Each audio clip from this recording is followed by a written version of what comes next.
Hey folks, today we are going to cover how to create this geometric sort of form in Cinema4D using proceduralism, and we're going to do that using the scene nodes modifiers, geometry modifiers that have recently been added to the asset browser. And I say recently, but they've been there for a while, but I just don't see very much content about people using them, and I want people to know about them and use them because they're super, super useful. And so essentially what proceduralism is just a sequence of steps that leads you to an outcome, and those steps are editable still. Nothing is baked or frozen at any step, so we can modify things along the way. And so this has existed in programs like Blender and Houdini for a long time. And in Cinema4D, it's been something that's kind of been missing, but these new modifiers really allow you to create some cool stuff. And we're going to cover a pretty cool example of it, and still just in the objects manager context that we're familiar with, and we're not going into the actual scene nodes, which I haven't really explored yet. And I think this will be a good way to get a feel for what these tools are capable of and how to integrate them into your workflow. This was kind of my first exploration of some of these things. So let's get started. You can see here, this is kind of what we're going to be building, is a sequence of steps, and I've labeled them all here, and the project file will be available on my Patreon, and I'll also post it on my Discord. So if you want to join there, you can pick it up there. And then we'll cover a quick rendering setup as well. So yeah, let's get started in a new scene. So we're just going to add a plane and turn on the wireframe view with, if you click N in the viewport, that's your shortcut to get to any of these view options. So usually I'm clicking between NA and NB. Those are the most frequently used shortcuts for visualization for me. And so I've created a palette, and I have a video on creating custom UI on my Patreon that has all of the geometry and spline modifiers from the scene, from the nodes stuff in the asset browser, just so it's easier for me to access and so that I remember to use these things, because I think that is one of the challenges with these new tools is if they're not integrated somehow into your consistent workflow, you're not going to remember that they exist or use them. So if you go under the asset browser nodes, you can find everything here. A lot of it is for scene nodes specifically, so a lot of it's not going to work, but if in the object manager, but some of these things like the geo modifiers and the geo splines and things like that will work. The geo selections, so all these are gonna, the geo mesh, and I assume at some point in the future this will get integrated into the default layouts of Cinema4D, but at this point they aren't yet. So yeah, there's some cool stuff in here if you haven't explored it. And I've added some of this to my hotbar, so that's what you'll see me using. You can find everything in the asset browser or in the commander by using Shift-C, I believe. Yeah, they're all there. Okay, so the first thing we need to do is just get some initial shape. We're going to use a displacer, which is a deformer that we're familiar with, but it's going to play nicely with the other ones and is a procedural solution in the sense that we can continue to make changes. I'm going to add some height to it and also adjust the Phong angle, so all of these are hard edges. I'm going to turn off my work plane so I have a cleaner viewport.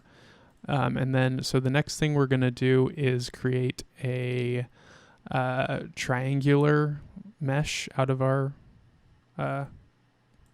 quadrilateral polygons using the poke polygons deformer. And you can see what that does. It creates a point essentially in the center of each of our polygons and splits that into triangles as a result. There's also the triangulate. Where is it?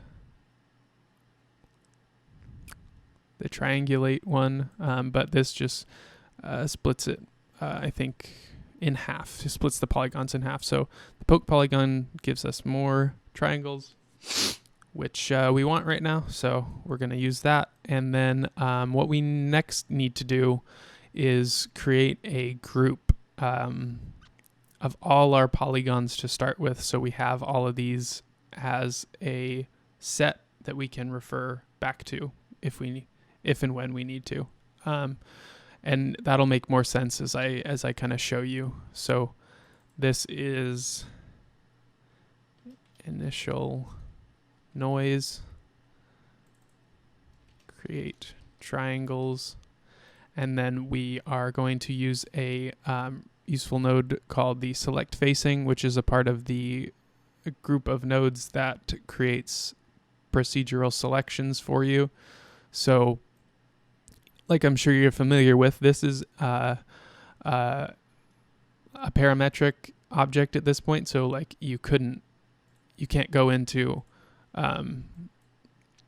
polygon mode and make a selection, right? So we can now make procedural selections while this is still a parametric object, and we can do that with the new selection tools. And so one really cool one is the select facing. So any axis you're pointing down, it's going to make a selection based on this tolerance value. One current limitation, I think, is there's no visualize selection node that you can throw in this stack to see. So what we'll do is, so this is creating a selection based on all. This is a default identifier that basically tells this node to consider every polygon, right? So if we had a selection that we had stored from a different selection node, we could throw that in here, but we don't. So we'll just use all, which is a good thing to use by default. And then we are going to create a stored selection here, and we're going to call this group inner, because these eventually are going to be our innermost polygons. And so we have that group now, and you can see it created a polygon selection, procedural polygon selection, and it created it up here as well. So a way to visualize that is to use the materials and include the selection we have in our materials here. So now we have a preview of what our selection is. Look, and we can change this procedurally, and it updates in our viewport. And so the select facing is selecting the polygons that are facing enough in a certain axis direction, right? So if they're facing closely enough to the up Y axis, then it's going to select them. So we want to select everything. So we're just going to make sure everything gets included there. And then we're going to use this group later on. And so this will be create inner selection.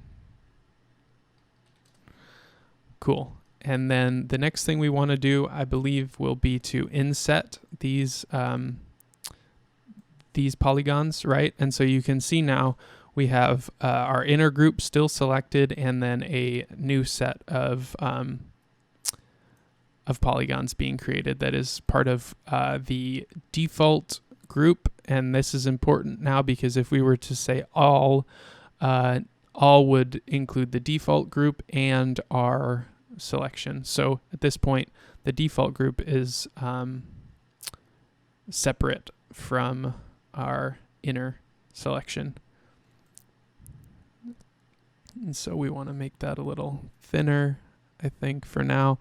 And we can come back and make changes to this at any point. So the next thing that we will want to do, I believe, is to round off these edges.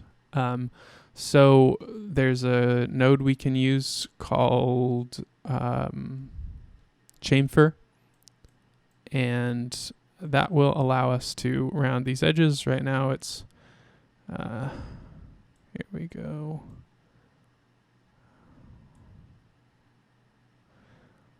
Okay. So you can see it's rounding the edges, but we have some kind of issue here, right? And that's going to be solved by clicking limit, which will just allow us to get nice limited in, I don't know, size or extending from the areas. Yeah, so just make sure that you click limit on if you want to keep these within the same shape. Okay, so now you can see we have our nice rounded inner polygons, and this is already starting to take shape and look cool. And then I think the next thing that we can do is start to do an extrusion. So let's use the polygon bevel instead of the extrude, which might seem weird, but let's add some. Okay.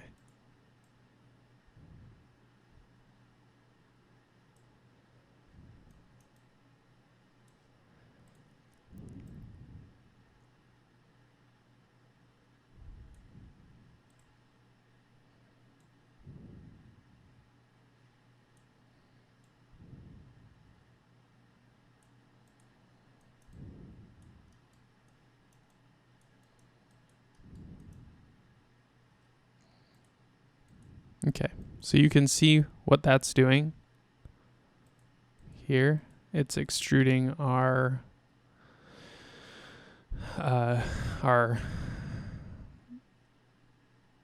group of polygons. And let's see. So this is set to default by default, and let's see what happens if we switch it to inner. Nothing changes. So I think it is using our inner group. Okay, so now we have our first layer of extruded polygons, and we're going to do another layer, and we're going to need to figure out how to delete some of these. So let's set up deleting some of these first. Okay. My computer cut out there for a second. So the next thing we need to do is create a section where we can delete things procedurally. So let's use the select facing node again, and we're going to, same thing, use the Y+. And this one we're not visualizing what's happened, but we're going to do that with just the delete modifier. And this, we're going to create a select facing selection called delete. And now it's created a new selection. It pops up here as well. Let's drag that in here and then pop this back on. Okay. All right, cool. You can see that it's deleting stuff, but one issue is that it's deleting some of our polygons in here. That doesn't look super intentional, which I don't really care for. So instead of having this selection string be applying to all, I'm going to drag our inner group back in here, and then it's only selecting from these innermost ones to delete, right? So that looks a little cleaner to me, I think. Cool. So, you can see how this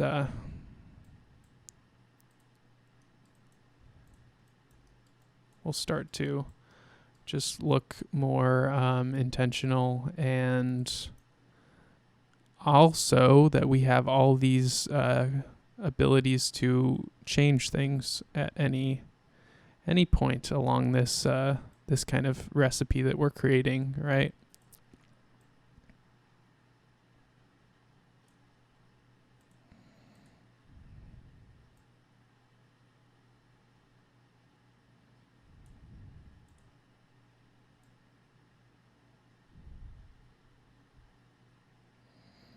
So yeah, just a lot of cool control that we have.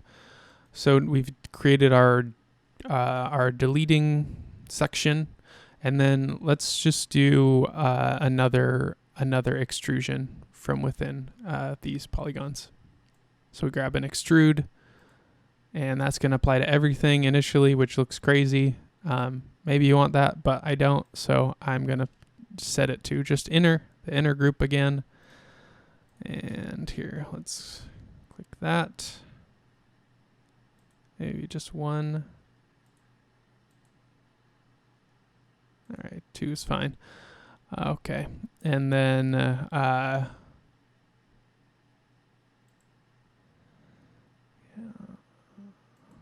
let's see here. Okay, and then let's bevel these edges with the polygon bevel.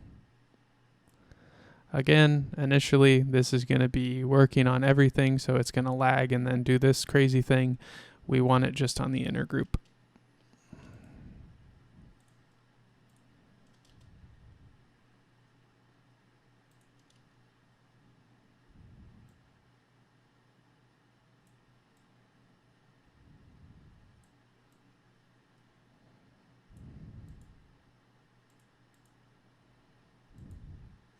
Okay, so you can see we're just adding a nice edge to these this second extrusion.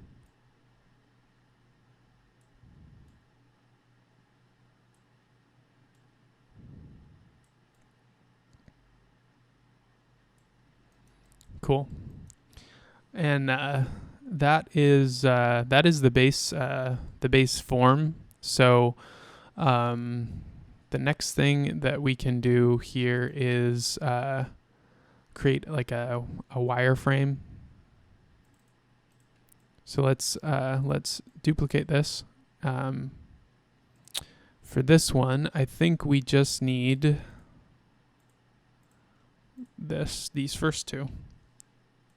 So we just have our triangulated noisy mesh, and then we're going to use the dual mesh modifier, which does this kind of thing, which can be cool if you're wanting to do some kind of like trypophobia, the fear of these weird holes or whatever. I don't know. But for us, we're just going to get rid of the subdivision, lower the offset down to maybe 1 or 2, play with the inset, and then let's bring back in our original piece of geometry. So now we have kind of this extruded deleted section, or extruded geometry with deleted sections, and then a wireframe underneath that. And this hollow will switch the kind of the deleted parts will be the filled in parts, like this. So and we could maybe we could try to bevel that. Let's see what that looks like. Cool. No, thank you.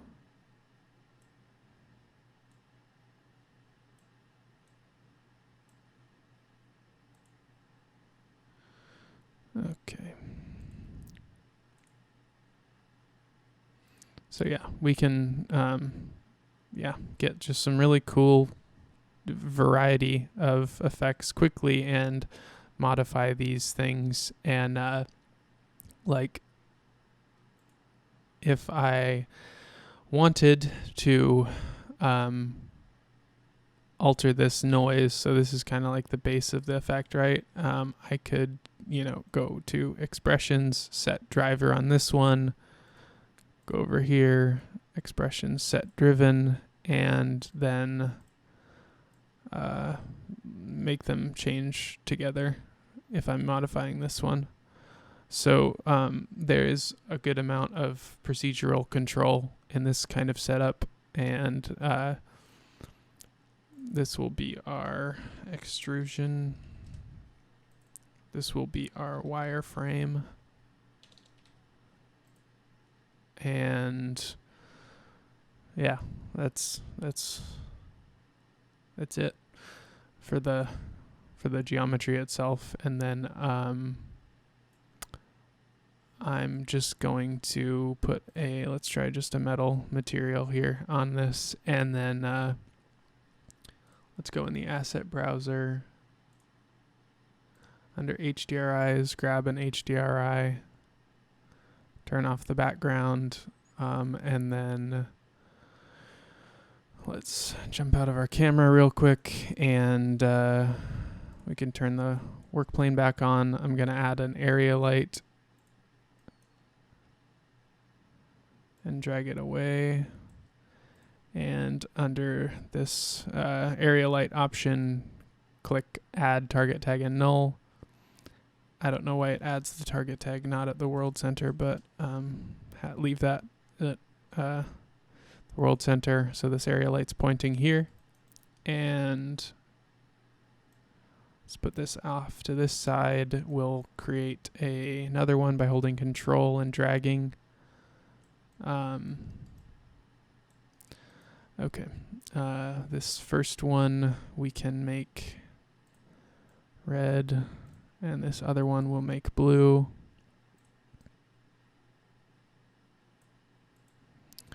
And then we can see, let's see how close this is to our original one. Let's decrease the roughness of our metal.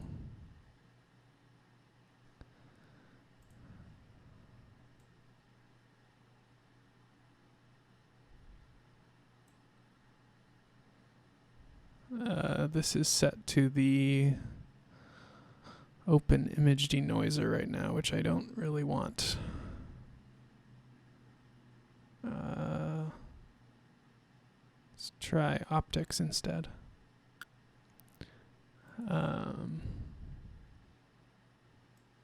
Okay, let's set this to the camera so it will stay on our camera view even if we pop out of the viewport. And okay, let's adjust this maybe.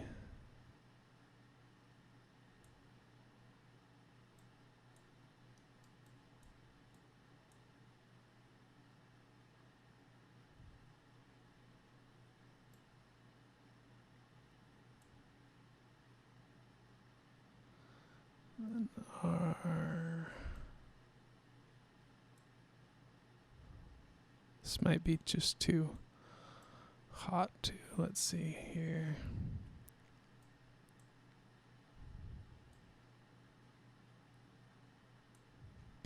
Yeah, sometimes with colored lights that you just want to be having create some highlights, you really want to sometimes turn down the intensity because you lose the color of it pretty quickly, I think, with more intensity.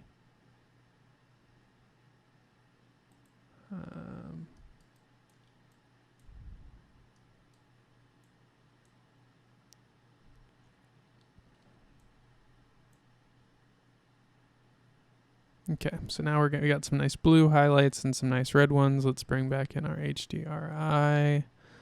Maybe turn that down a bit. We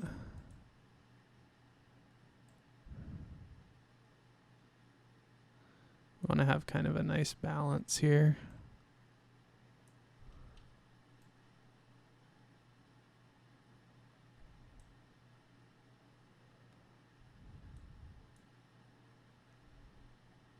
Okay. And then let's do some post effects as well here. Cool thing about Redshift is that we could turn off the render and just do our post effects.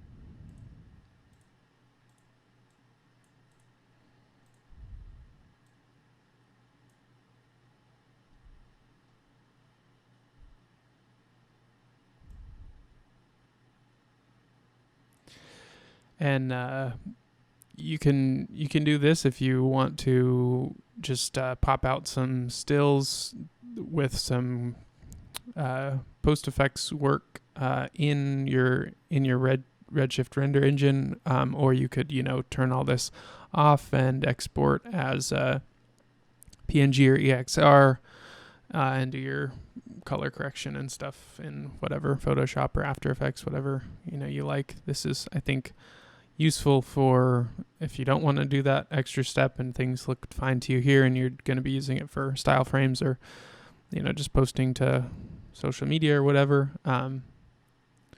But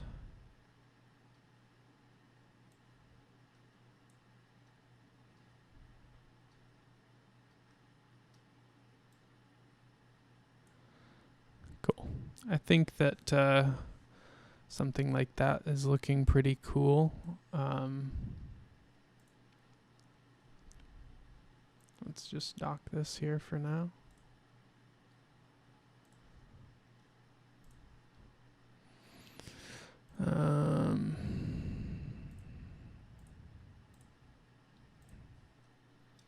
Can test out some depth of field here.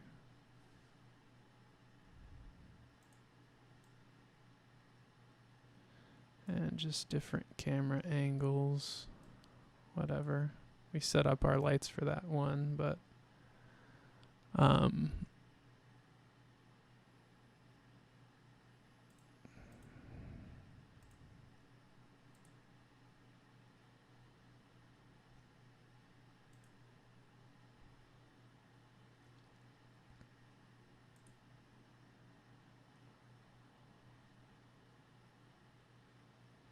yeah, just really cool. Really cool what we can do with proceduralism, just changing things. Once we've set this up, we have just a ton of control and options, and yeah, just really a really fun way to work. So yeah, I hope this has been a cool introduction to the procedural capabilities that are growing in Cinema4D with all these modifiers in the nodes section, and the selection modifiers and all this stuff. So yeah, that is it. If you hope this inspires you, and I hope that it was useful, and get the project files on Patreon or Discord, and I'll see you around.